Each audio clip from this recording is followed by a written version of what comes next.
Hello and welcome to June's Bookorama. I'm June Thomas.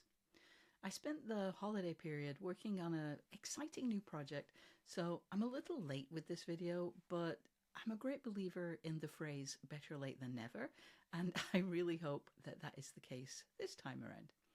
So today I want to talk about my 2024 reading, what I read, how it broke down, and 10 books, 5 fiction, 5 non-fiction, that I particularly enjoyed and recommend.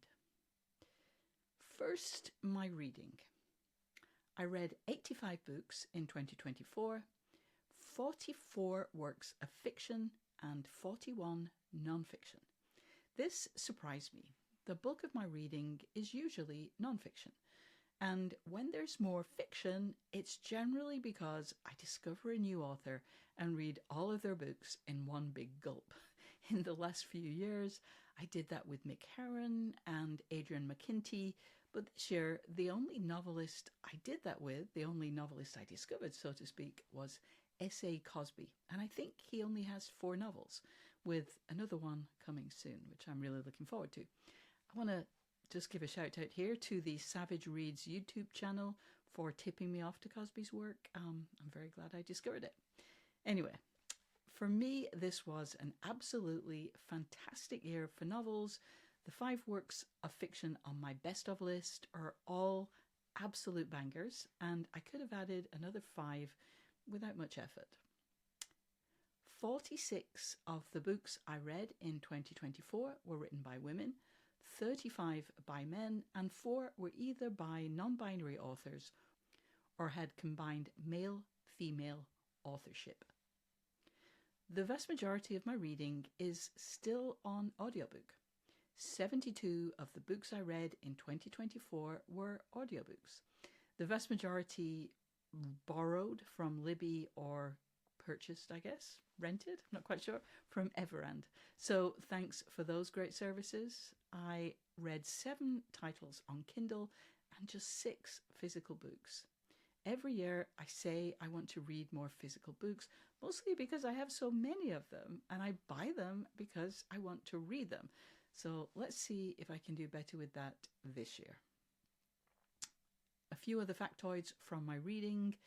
I read 15 biographies, 5 memoirs, 12 romance novels, 19 books that could be categorized as mysteries or thrillers, 9 were by authors of colour, and 12 were about people of colour. Oh, while we're talking about 2024, I should also mention that I published a book in 2024, A Place of Our Own, 6 Spaces That Shaped Queer Women's Culture. It's a cultural history, celebration, and critical look at lesbian communities told through the lens of 6 archetypal spaces. And it was published in June, more or less, by Seal Press in the US and by Virago in the UK. Enough about me, let's get on to my favourites. And while this is probably obvious, let me just say that while some of these books were released in 2024, I also read a lot of older books. So these are my favourite reads of 2024 rather than my favourite books that were published in 2024. Okay, I'm going to start with non-fiction. This list is in no particular order, though I guess I will group 2 books on the same broad topic together. One of my favourite non-fiction reads this year was The Editor, How Publishing Legend Judith Jones Shaped Culture in America by Sarah B. Franklin. Judith Jones became a character in a TV series recently when the HBO show Julia showed her role helping Julia Child develop the French Chef and the Julia Child media empire generally. This book really gets into how Jones got into editing, how she worked with authors, the challenges she faced. It's a great, if slightly depressing book about work, discovering incredibly important authors and shaping world literature and literally world taste. Did not result in recognition or financial rewards for Judith Jones, though she did actually receive some recognition late in life. But in terms of seeing what hard work can produce, I still found it inspirational. I wish there had been a little bit more about her work with novelists. The editor mostly focused on her collaborations with food writers, but this was just a fantastic book that I really loved. I also really liked Emily Nussbaum's Cue the Sun, The Invention of Reality TV. I love television, but I've never been much of a reality TV watcher, and that felt like a gap in my TV scholarship. This book is a great introduction to the genre, its history, its highs and lows, and I feel really informed now. And of course, I was very entertained. Nussbaum is a great writer. It was just a great, thought-provoking read. I read some excellent biographies in 2024, and one of them was Rachel Steer's Betty Friedan Magnificent Disruptor, which came out actually in 2023. It's got great research, lovely writing, and it's full of insight. I've read a lot about Friedan over the years. I thought I knew who she was. This biography complicated that in what felt like an important way. Really a great book.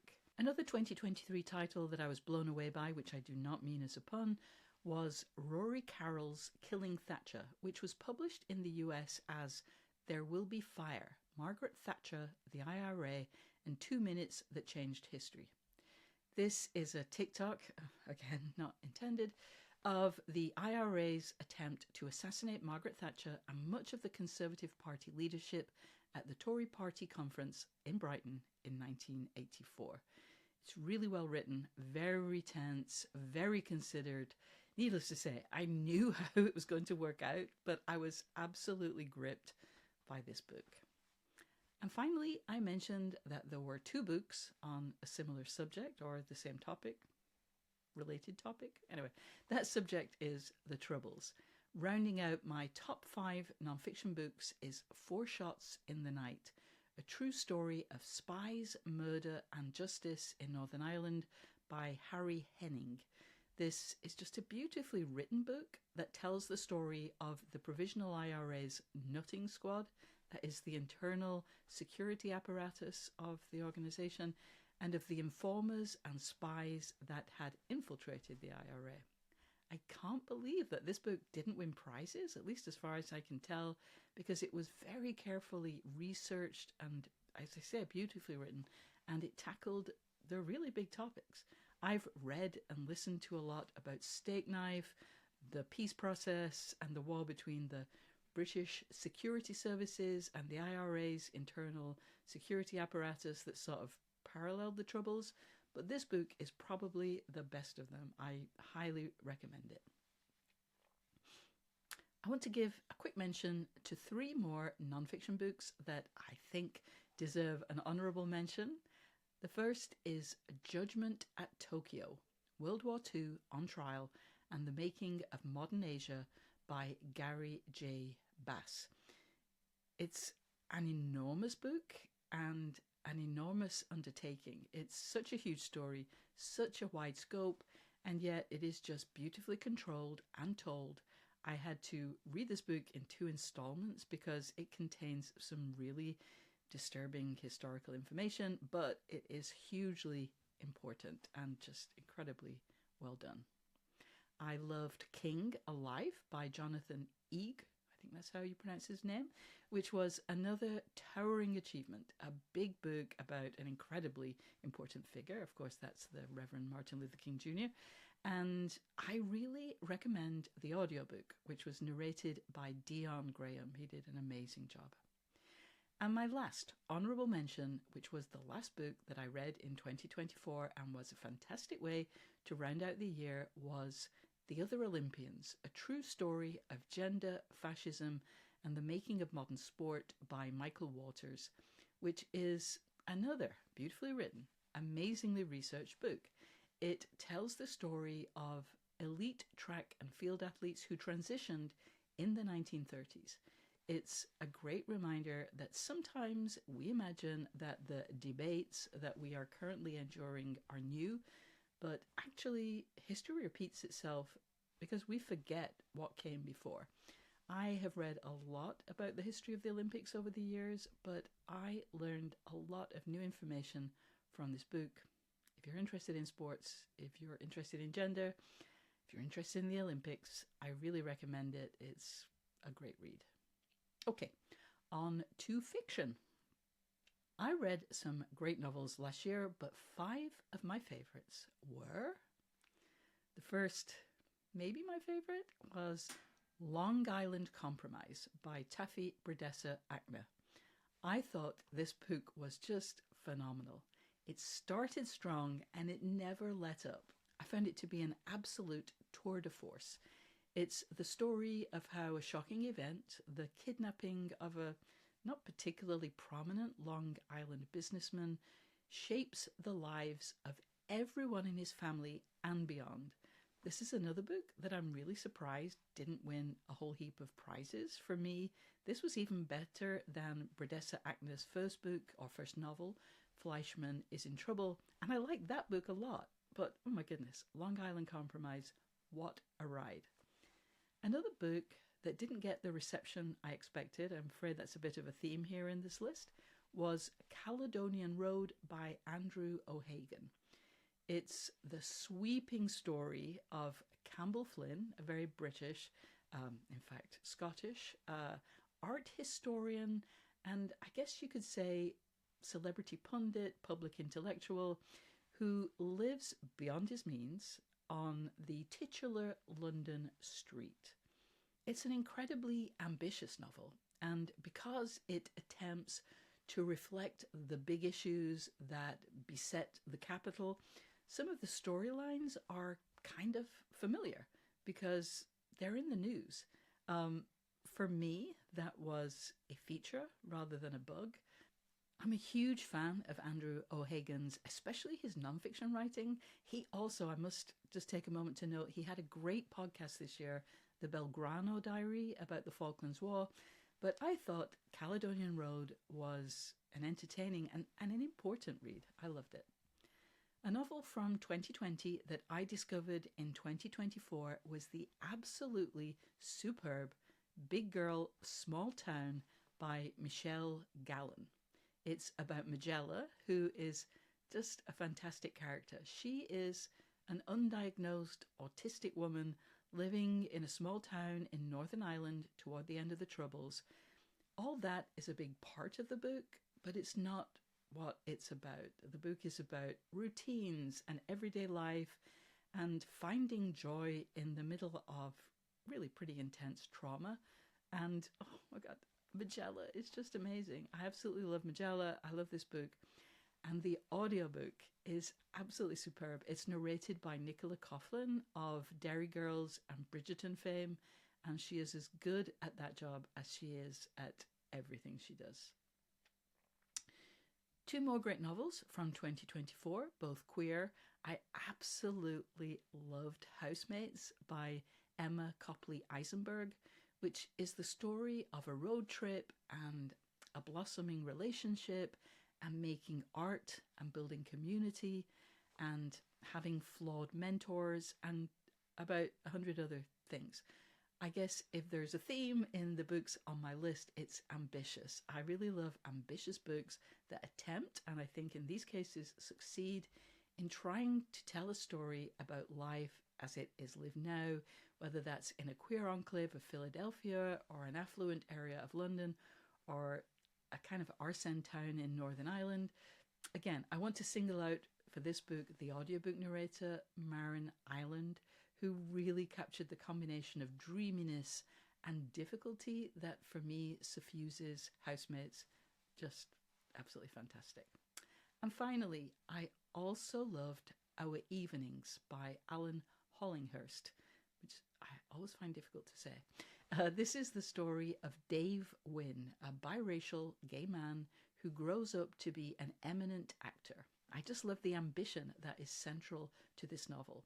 Hollinghurst is here to tell a big story, which is really the story of how Britain changed from the early 1960s to today, with particular focus on meritocracy, how gay people and people of colour and people from working class or lower middle class backgrounds were able or unable to penetrate the upper echelons of British society, and whether they would want to do that or what they might get from doing that.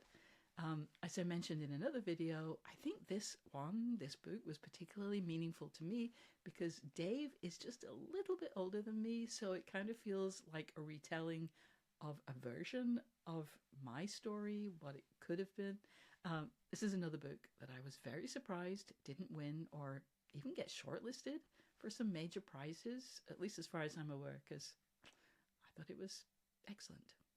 I do want to give some honourable mentions. In the thriller/mystery genres, I really enjoyed Razorblade Tears by S.A. Cosby, which I thought was a really interesting take on recognizing and recovering from sort of unquestioned homophobia.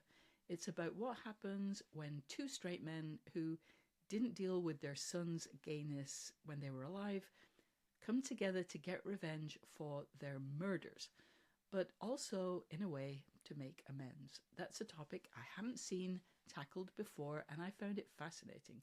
Cosby is also a great writer of peril and adventure. So good. I also liked The God of the Woods by Liz Moore, a mystery thriller set at a summer camp. It really kept me guessing, super interesting characters and characterization. And finally, I'm not really sure what genre The Ministry of Time by Kellyanne Bradley falls under. Is it historical fiction, sci-fi, speculative fiction? I'm really not sure. But I found the story of the attempt to resettle Graham Gore, a Victorian explorer, into contemporary London really charming and thought-provoking. Okay, those are my picks for my favourite reads of 2024. What were yours? Please let me know in the comments down below. And if you have any questions about my book, A Place of Our Own, 6 Spaces That Shaped Queer Women's Culture, which was published in 2024, the comments are also a great place to ask them. Thanks for watching. I'll see you next time.